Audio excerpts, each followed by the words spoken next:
All right, you guys, so today I want to talk to you about mindfulness and stillness. What is it? How do we incorporate it into our lives? This topic was a life changer for me. And I knew that this was a life changer when I was in high school, because while all my friends were out partying, I was at home drinking in front of a book, partying in my own way. But I was learning about religions and philosophies, and I was being still. And I would incorporate that into my day. And then when my dad was in his accident, I remember thinking, I want to feel every bit of this sorrow. I want to just embrace it, right? I don't want any distractions, because I know that if I can be still and embrace the sorrow, then one day I'm going to be able to embrace happiness beyond what I could imagine at that point. So I was still, I brought mindfulness and meditation back into my life. Now, there is a difference between mindfulness and meditation. Meditation we're going to start talking about next week. But for now, mindfulness is kind of the same as awareness. It is being in your moment. It's taking yourself off autopilot and allowing yourself to be immersed in the moment. When you're walking on the grass barefoot, you feel the grass crunching beneath your feet. When you're chewing your food, you just taste the abundance of flavor in that food. When you're looking at a friend, a partner, a spouse, a child, and they're talking to you, you're looking at them in the eye, and you're not just hearing them, you're listening. You get it. You don't just see their mouth moving and automatically nod yes. And I find that when we're in that autopilot mode, that's our survival mode. And if we constantly stay in that go survival mode, we are never going to push to the next level of creation and into the creation mode where we can create positive things in our life.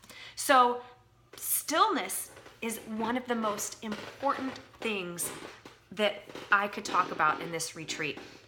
And it does, tomorrow we're going to talk a little bit about yin yoga. It does have something to do with yin yoga also.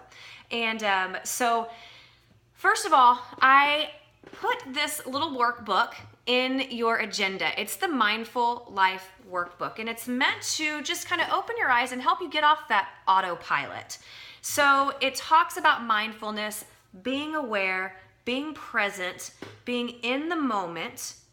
And then it also talks about stillness, which is almost not being in the moment. It's being still. It's the absence of sound and movement, right? And it's not so much thinking of an agenda. Maybe it's just staring off into space, into la la land. Maybe it's just daydreaming.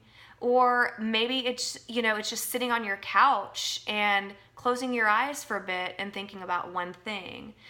So stillness is, I would say, maybe the opposite of mindfulness. But you can be mindful while you're still as well. Maybe you're sitting on your back porch, and Christy was talking about her sanctuary spot on her back porch. And I know another one of our retreat members, Catherine, did the same thing on her back porch, where she would just look out and observe and just embrace the nature and the beauty. So here's what you got to do. You got to download the workbook. You don't have to print it out, all right? But download it, and if you don't print it out, you can just fill it out on a different sheet of paper, all right? It's not, does not have to be perfect. But I do want you to take the time to read it, all right? In fact, I need you to read it by next week. I told you. The retreat's gonna start with a lot of work up front, all right? But then it's gonna taper off. So if you can't get to it by next week, that's okay.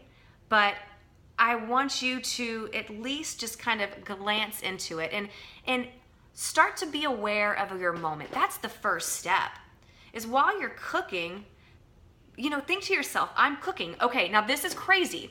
But so a mantra is another way to stay still. It's another tool that we can use during stillness. And what a mantra is it's kind of like an affirmation, but it basically, and we're going to talk a little bit more about those during meditation, but it's something that you say over and over. So for instance, the Buddhist monks, whenever they are going through their day-by-day processes, they actually say what is happening to them. Right step, left step, walking into temple, sitting on the floor.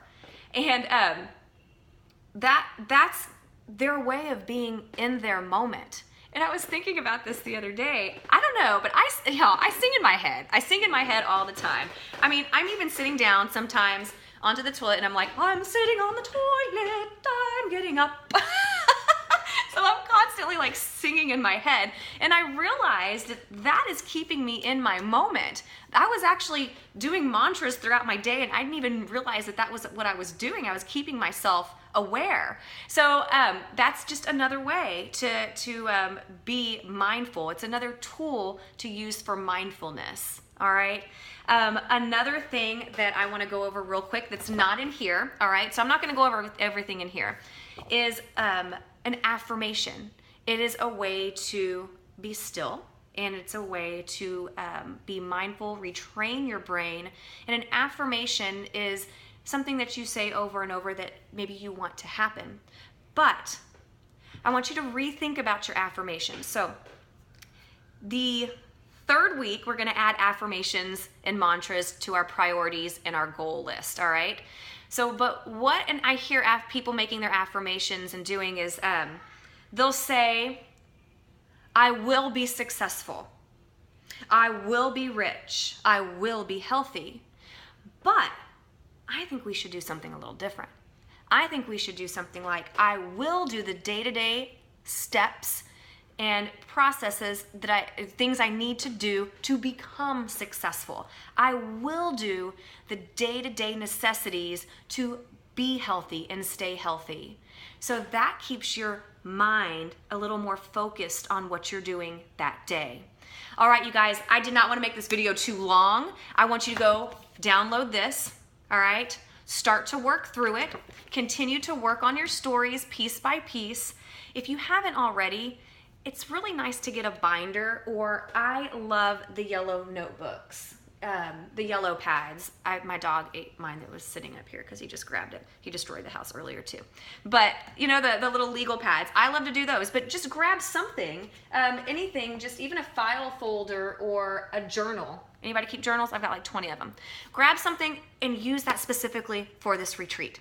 Guys, if you have any questions, ask below. I want to start conversations with this. I want things that you do to be mindful. Maybe you're just now getting into this mindfulness, and let's talk about it, all right? So have a wonderful rest of your day. Make sure that you lead your day in the right direction of where you want it to go. Don't let the day lead you. Have a great one. Bye-bye.